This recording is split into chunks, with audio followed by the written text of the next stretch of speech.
wanted to mention is auto-saving. So even if you don't save, Octopus will automatically save every 30 seconds. You can make it even more often if you're concerned.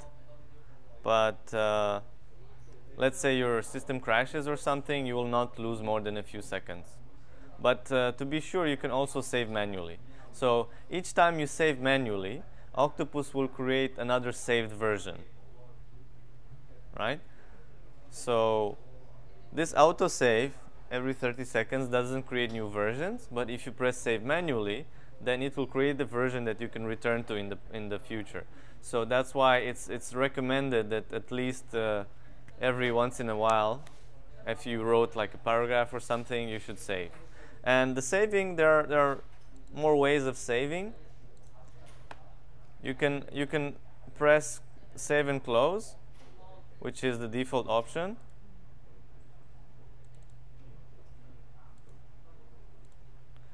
And I see that someone put the shortcut here, Ctrl-Shift-S. But you can also press Ctrl-S, which will do the save, but it will not exit. So basically, the shortcuts can be defined. So it's up to you, but if it's more frequent to save without exiting, then you can put some simpler shortcut for that.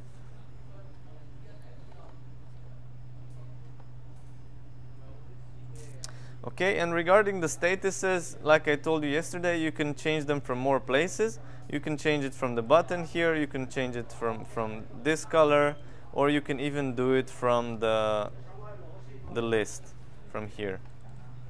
It makes more sense to do it from inside because you're actually checking visually if it's okay, and then you press approve. And there can technically be more statuses than one. So there could be something temporarily, but if this status approve is enough, then the simpler the better, usually. Any questions about the story section? Otherwise, I will go to rundown.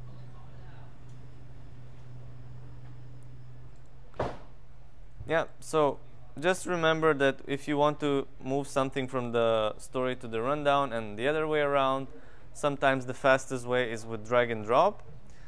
But you can also always use the action button as well.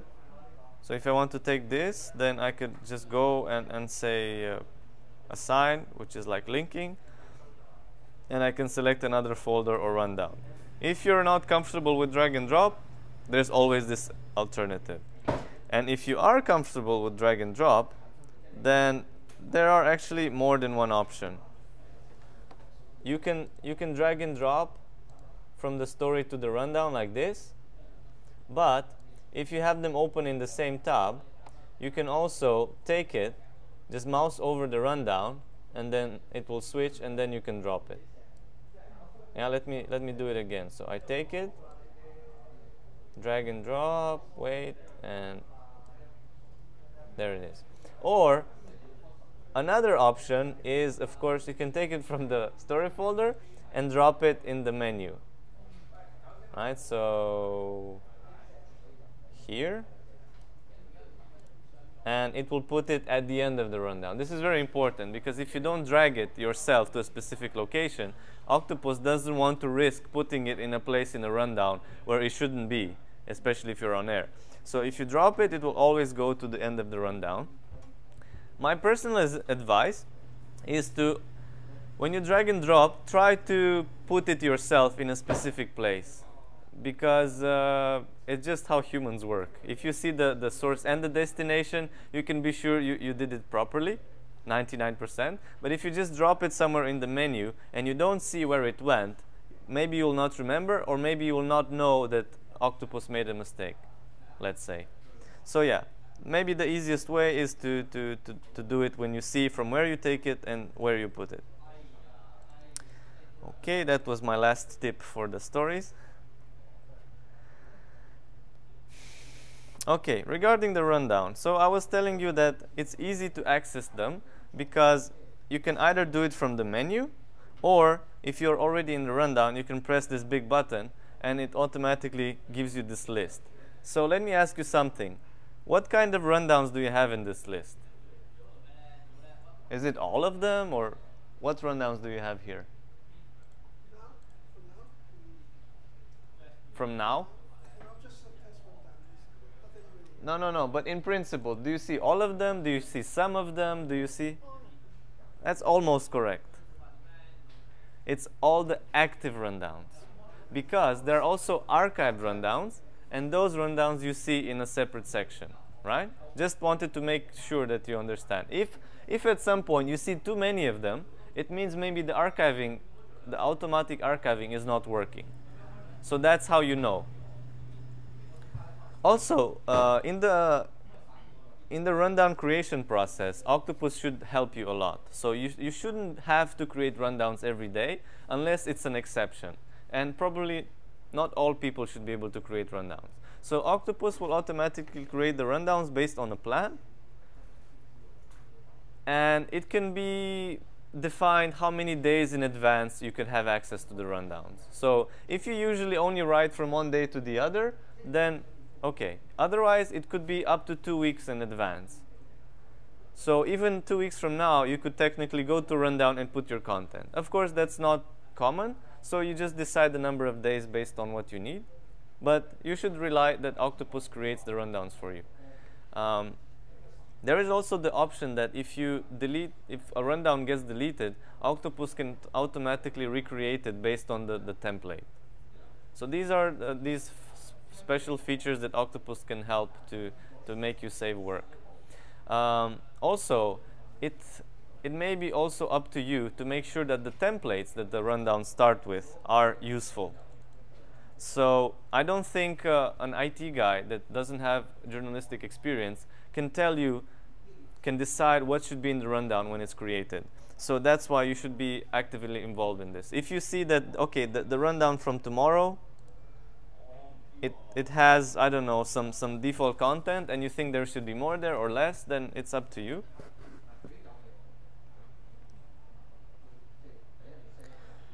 Okay, then let's go to the functionality, if you don't have any questions about this process. So under the rundown button, you have this line here, and this basically gives you options for the rundowns in general, right? The rundown level options, either to go to previous one or to next one, or to edit, to delete, to archive, things like this. Now, something that can make quite a huge difference when you're moving between rundowns is this next and previous. But they are quite hard to access if you just come here with the mouse. So make sure that you understand that there are these shortcuts too.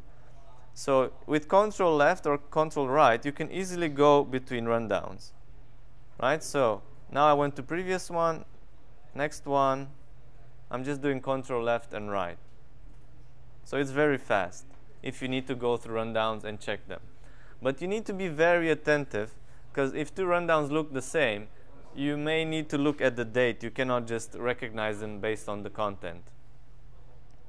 So if you change the rundown with Control left, Control right, then you have to look here in the tab or in the header, and then it will show you the date and the time.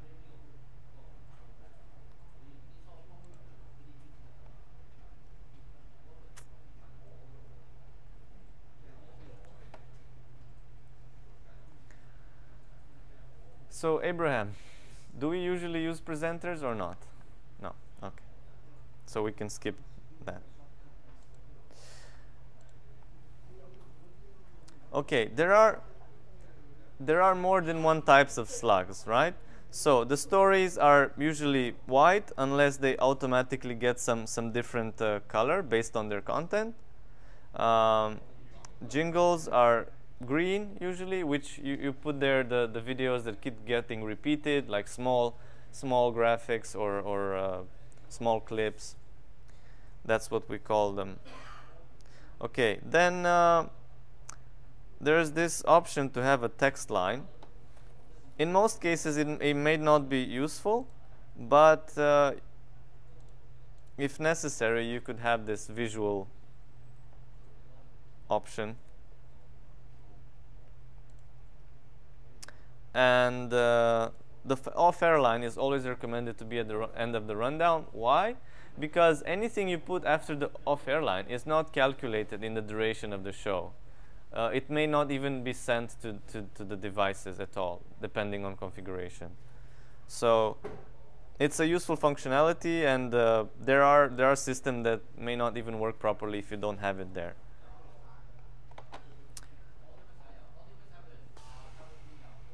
And the segments? Not used. Okay. It's a pity because they're so nice. Okay. Just to spend 5 seconds explaining, segments would allow you to basically split the rundown visually and also give you duration summaries for those segments. Maybe in the future you will decide to use them. Okay. Most of the functionalities in the rundown that are story related I already explained, so I won't explain what edit does and locate. We already discussed that, and preview and so on.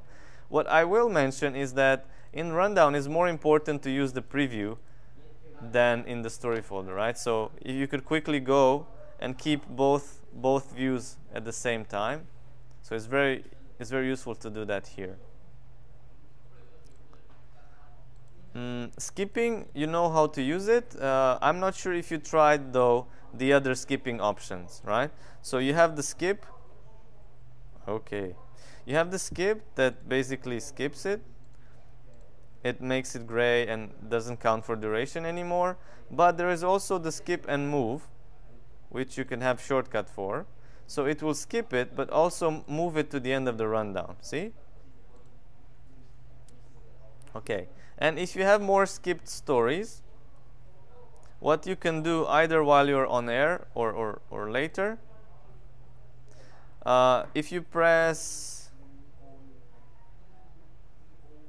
this option called clear, it will take all skipped stories and just move them to the end of the rundown.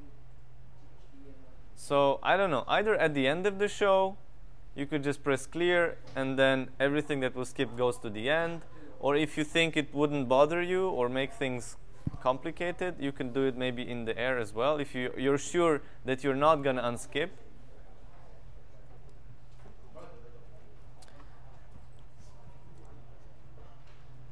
Okay, another new feature in Octopus 8. It's up to you if you find it very useful or just nice to have. If you go to Action, you can insert a template. So if I press insert template, someone really wants to have this note here. Okay. I should have said something more, you know. Who is doing this? Okay. In the action, there is insert template, and it basically allows you to add a rundown template. So inside of this rundown. So let's say that you're having your usual show, right? And then there's breaking news. And you have a special template for breaking news. You can just add that template, and then you just work directly in that rundown. So this is one of the use cases. Maybe you can think about more use cases for this feature. Also, it shows you the most recent items here. So it would be the most recent ones at the top if you use it. Or you could browse to see more of them if you will have more in time. Also, another Octopus feature is, Octopus 8.2 feature is that you can see here, if you do the proper configuration, you can see only the templates that belong to the channel you're working in. So I think you guys use 2 channels. So three maybe. So if you define that each channel should have just some templates, then in some places you will just see the ones that belong to those channels. So that could be useful. Another place where this is happening is influencing is when you create a new rundown.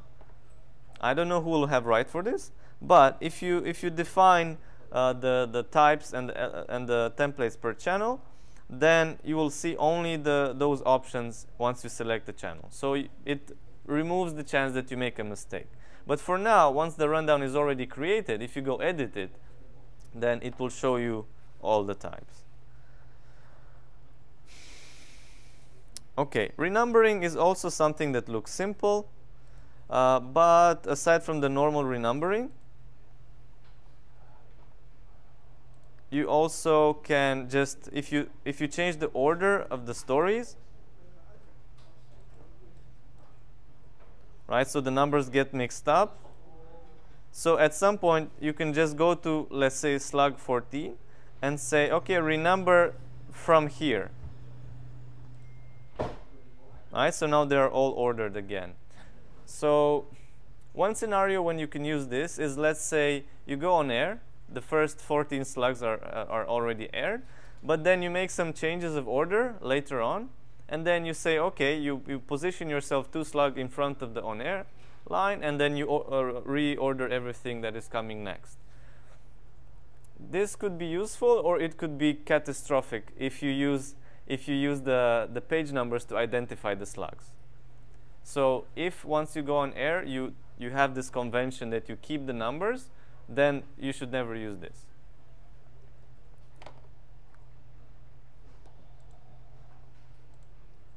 Okay, the timer.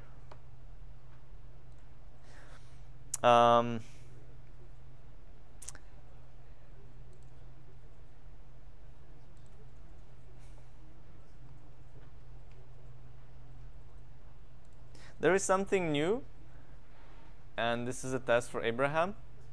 There is the option to add timers for segments in the 8.2. But since you're not going to use segments, you should disable them from the administration.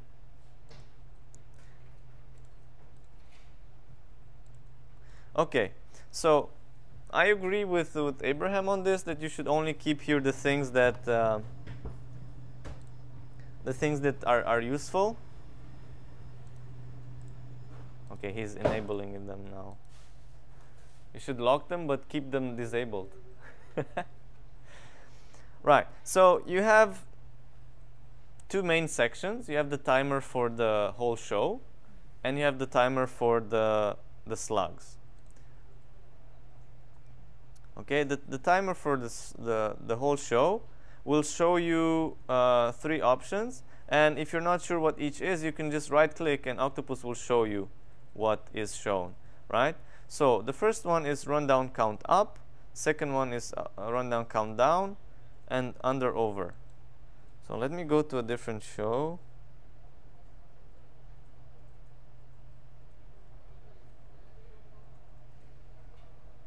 Okay.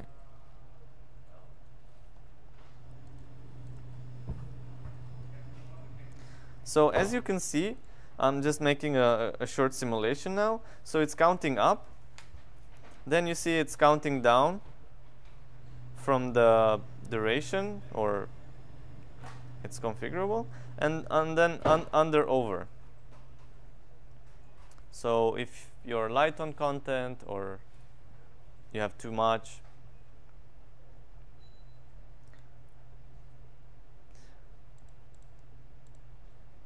Okay, and then you can also see that there are some timers for the slugs.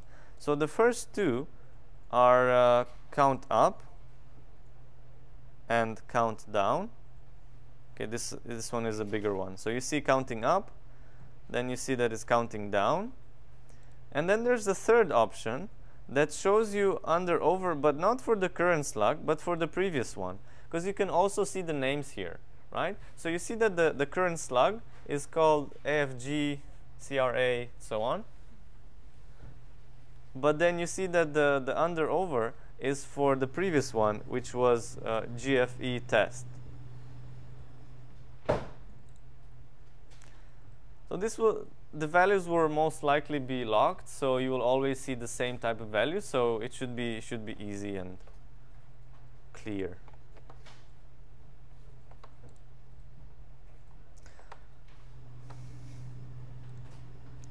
Okay, since we're talking about the timings, I would also mention that even though you can have the timer at the top, you have some timing values at the bottom as well. So let's see, what do we have?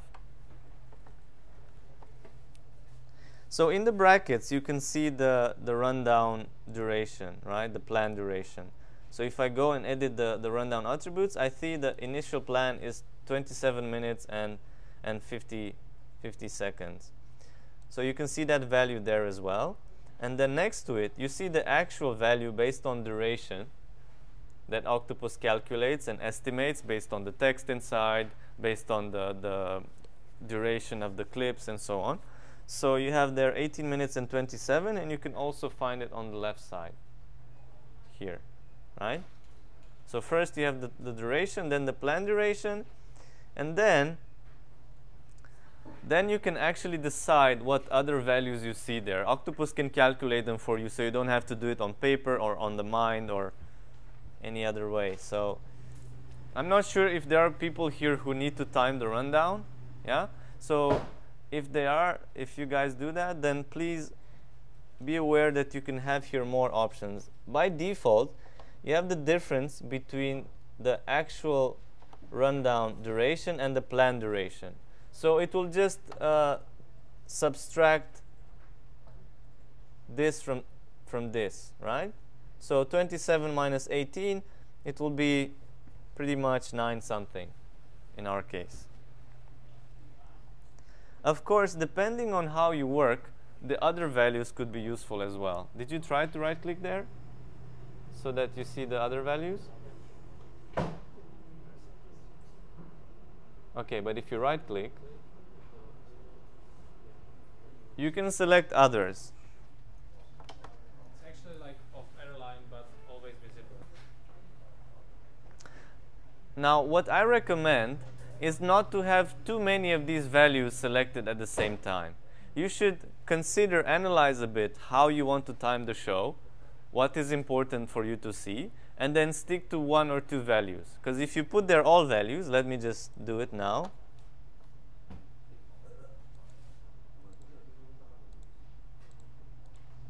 Okay,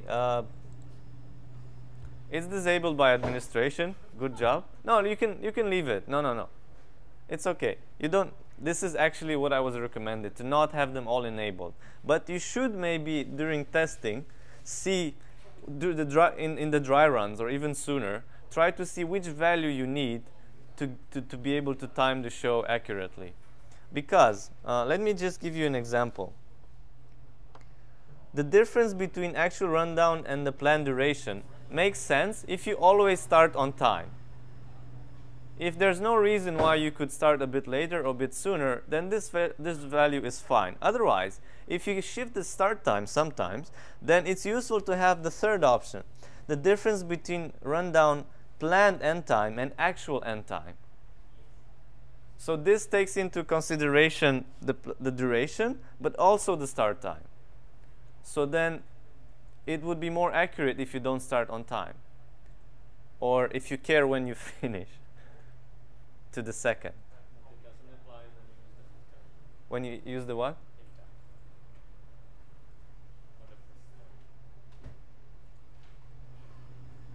You mean if you use hit time on the first slug, you should use the third option.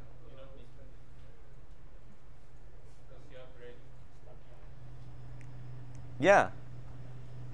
But that's when you should use the third option, because if you don't start on time.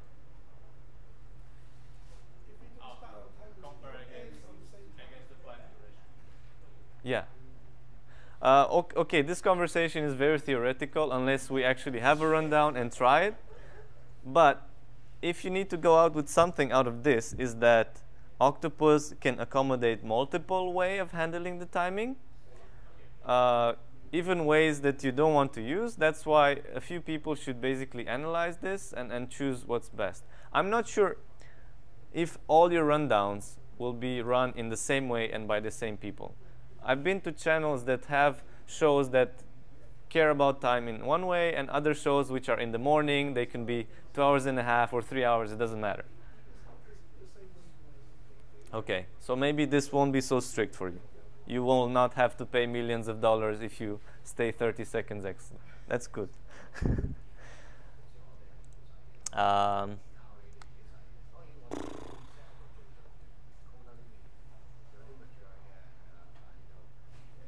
just wondering whether I should explain the F9 and the yeah?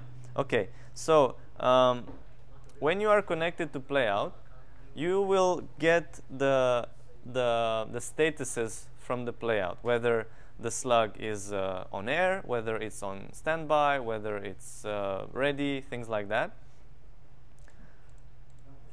But there is a way that in Octopus you can basically do a manual setting of the hit time. I would say this could be useful in rehearsals maybe. So this is what I was doing now. So I go to the first slug, I press F9, then Octopus is considering the start of the show as the moment when I pressed F9 there. It's just like you would get the status play on the first slug. So if you look now at the top here, the start time becomes 12:44. And the timer starts working with that time.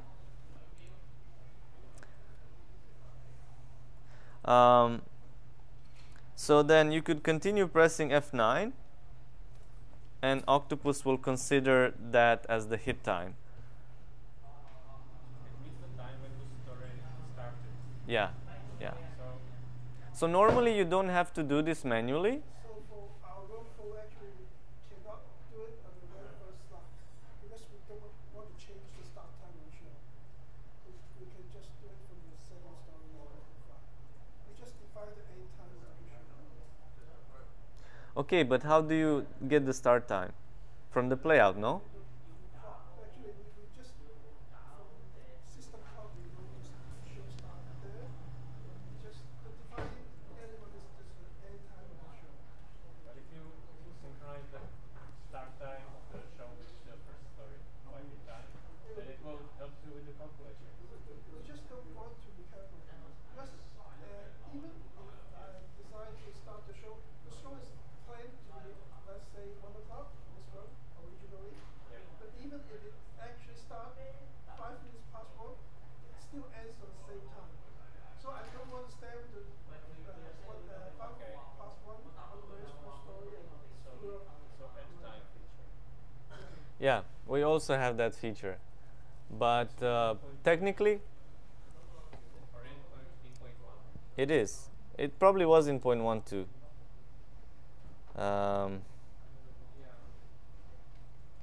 Look, there is this option, end time change affects plan duration. So that's why we were saying that you could use hit time on the first slug as well,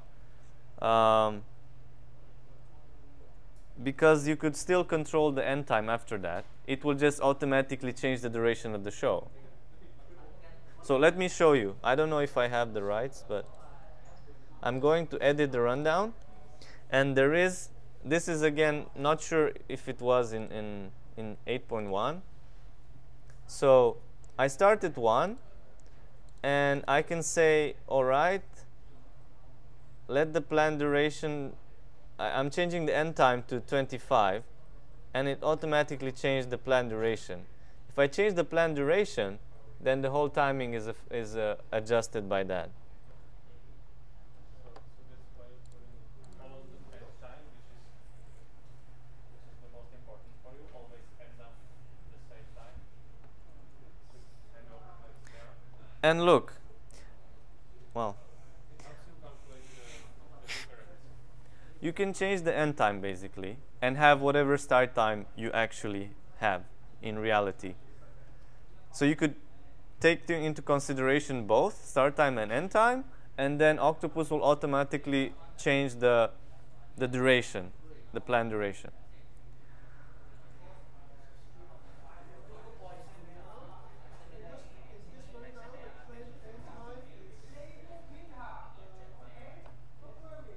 Could you please add the column back time, and then you will see the end time as well.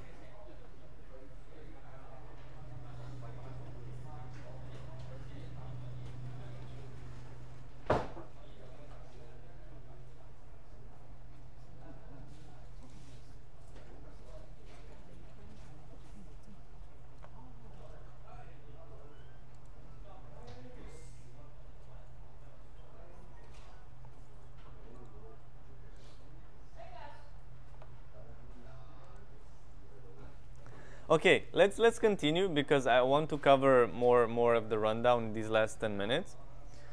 but sure, we can discuss the timers more. What you can remember about the F9 is that, okay, you set the hit time, but if you want to remove it, you can do it one slug at a time if necessary. Shift F9. I'm pressing Shift F9 and it disappears, you see? But if I want to remove it from more slugs at the same time, I can just select everything. See? And now I press Shift F9 again. It asks me, are you sure you want to do it for more slugs? And I say yes, and they all get reset to the default plan time.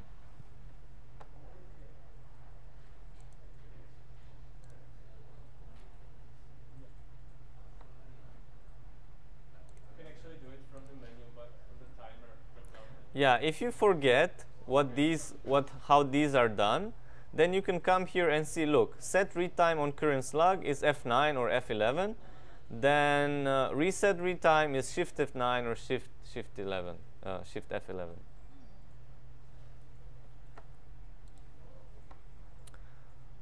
Okay, if this is clear, then let me show you a few interesting features in the body. So the body is useful because normally you cannot filter stories in a rundown, right? You have the order and the slugs are there. You can't just magically pretend they're not there. But if you use the body, you can, for example, see all the skipped stories, right? So if you have a few skipped stories, they will all show here, no matter where they are in the show, right? See? I have all, and now I have skipped. And then all unskipped. And then all that are ready. And then all that are not ready. And you can even see the deleted slugs. Oh, this is very useful because usually when you delete a slug, what do? You have to go to the trash, right? And that takes a lot of time. So if you delete the slug, why don't you just watch the screen for a moment, please? Yeah? So if I delete the slug, let's say this GFE test, so it's gone from the rundown. So if I don't have the body, I need to go to the trash, and it takes time, right? But if I have the body, then I can just go and take it from the deleted. It's here, and I can just drag it back wherever I want.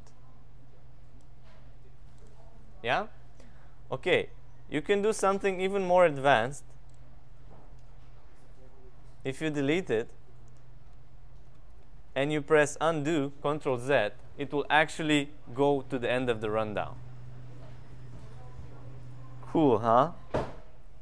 Yeah, I also discovered it recently, right? So look, I delete this carry story, and then I press Ctrl Z, and it's at the end of the rundown. So yeah, we try to make it really fast to just, if you made a mistake, to bring it back. I'm sure it can be improved even more, but it's nice. Okay, what else can you do in the body?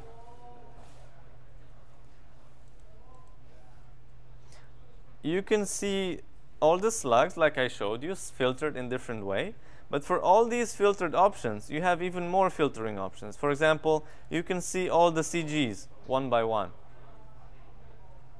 Right? So these are all the CGs. Of course, it will also show the preview once the connection is fine. There is one current warning I need to say, that in the current version, if you change the size, well, no, actually this was fixed, I see. In 8.2 it's fixed. If you would change the size of the body of the preview, then it would send a lot of requests to the preview server to render it again. So that would be quite intensive for the preview server. But now, since the forms are blocked, then this will not be an issue. Okay, so you could also see everything that goes to the prompter. If you take a look, right? I just click here. Slugs, CGs, prompters. You can even see all the videos inside. And this can also be set to be ordered.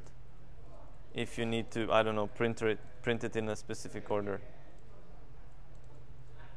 Or maybe not.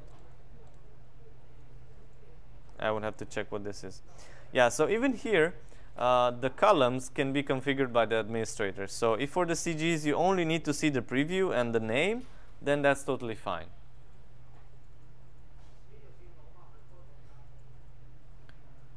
Okay, for example, a nice feature for the prompter, you're just looking at the prompter text and then you see a typo. So what you can do, you can quickly go in, change the typo, and go out, right? You don't have to, let's say you have 200 slugs, right? So you have it's hard to follow it there, but you see it here while analyzing the text. You can just go in, correct it, press save, and then you're done. You can continue reviewing the prompter text.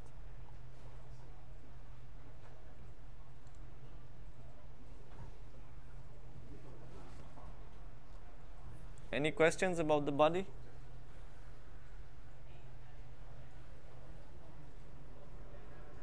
No? Okay. We call it buddy because it's like your friend, you know, it's like buddy.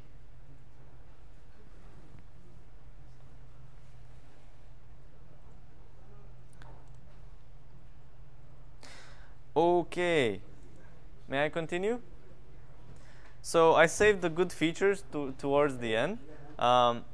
It's allow quick edit. So if you go to configuration and you go to allow quick edit, then if you go to rundown slug, you can just rename it by typing directly, just like Excel. So normally in Octopus you would have to press F2 and then do typing, but if it helps you, you could just start typing directly. This slug blah blah blah. Right? So I go and I type.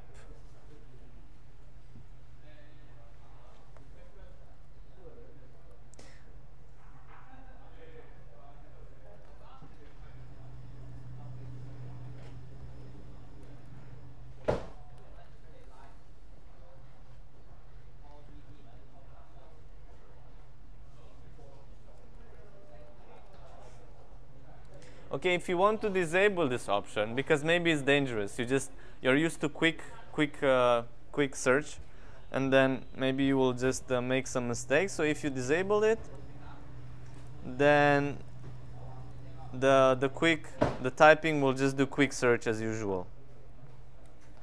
So it will not change slugs. Then you still need to do F2.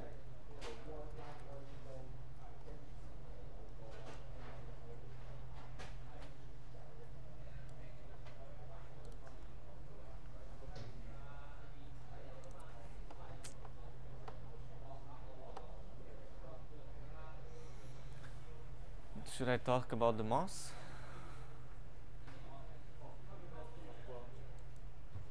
Because I don't know if they do manual activation or... Okay, just so that you have an idea. I'm not sure you will have rights for this.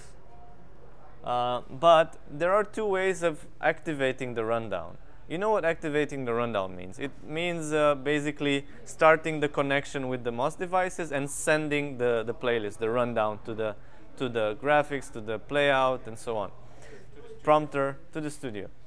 So there could be two ways of doing this. It could be manually, that you actually need to go for each rundown and enable the connection and then disable it manually. Or it could be done automatically. Like rundown, Octopus will know that a few hours in advance or 2 hours in advance, it could just activate it by itself and then deactivate it 1 hour later by itself. So there are pluses and minuses for all of these. There could be even a mix. If you have manual activation, Octopus can still check after you. If you didn't do it after 2 hours, it will deactivate it itself. But this is something that you will decide how to work. If you do go for manual, then you just go to activate, and then you could just check the boxes of the devices you want to connect with, press OK, and then it will activate it. The same way, to deactivate it, you would come here, uncheck the boxes, and press OK.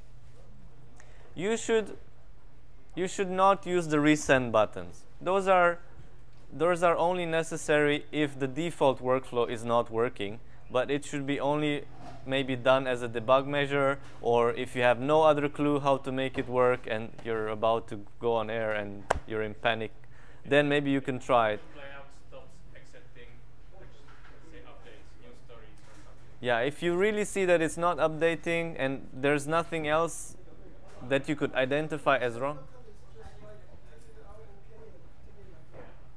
No, so normally you don't need to press resend. You tick the boxes and press OK, and it's enough. Then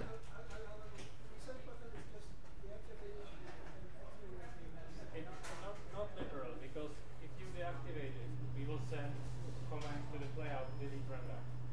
We create a new one. If you resend, we will just send command create rundown with the same name. yeah. So we should refresh, and we will send the content of all rundown again. Usually we should just send updates.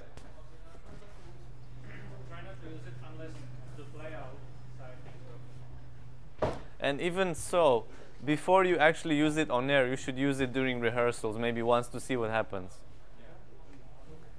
It may like delete the channel assignments in the playout, stuff like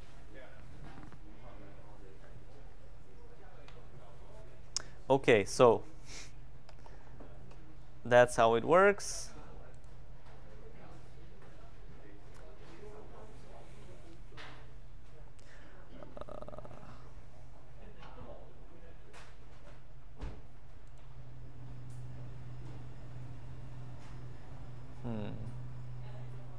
I think I'm missing anything.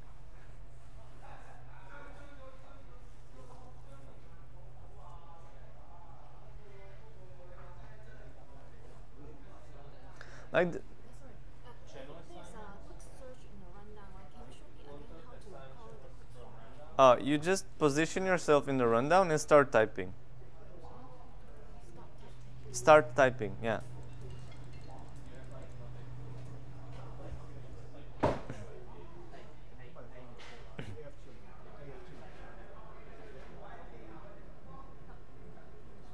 Yep.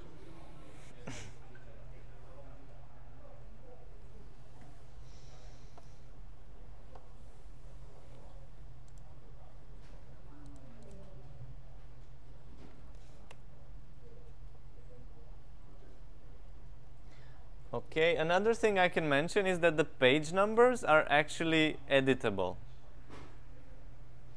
You may or may not want that, but let's say that, okay, you have renumbering, but then you need to make somehow a note, so you could say this is X5, and then it will somehow it be highlighted. But you should definitely have a convention whether you will do this or not. If you will not do this, maybe there is a way to restrict it. Abraham is on it already.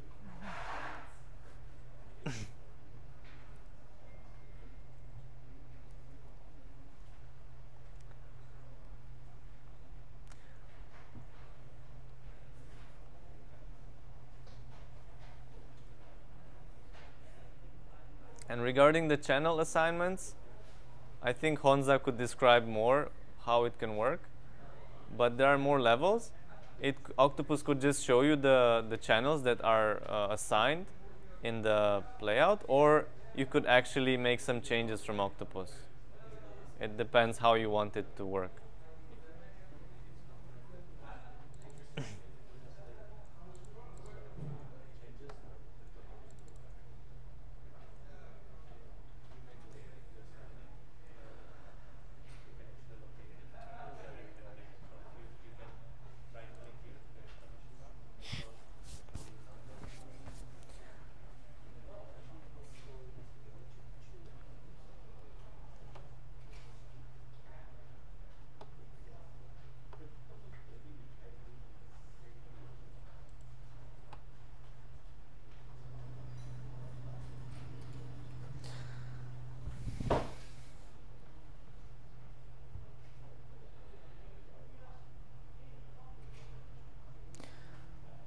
Okay, I remembered another thing that I didn't show you.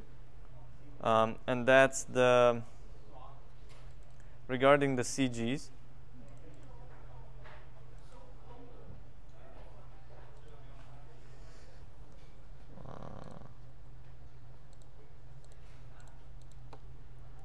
So there is a way that Octopus could automatically show you the contact names if you want to add it to the CG, as long as in the contact you selected this contact for this kind of changes.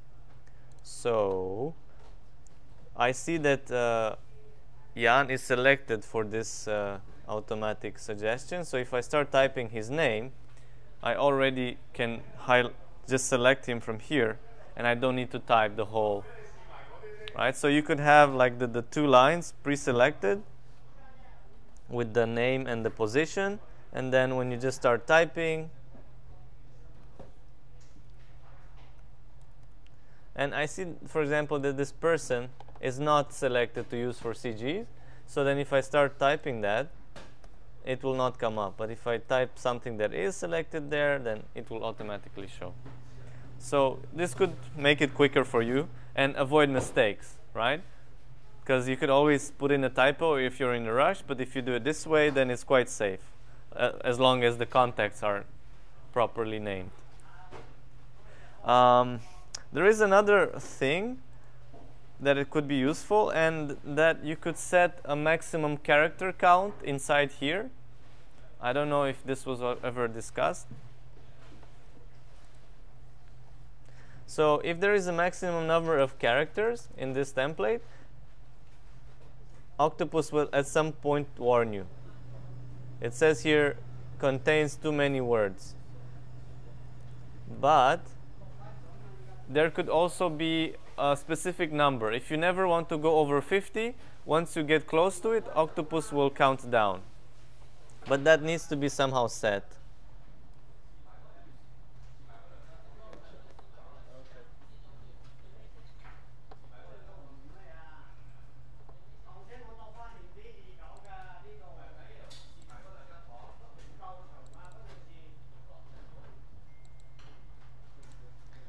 Right, so you see right now the maximum is 200.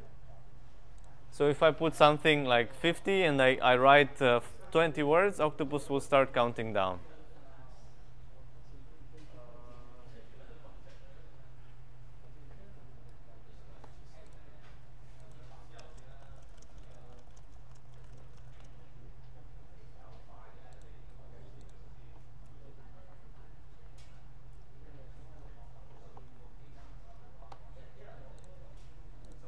So Is it this field? Are you sure?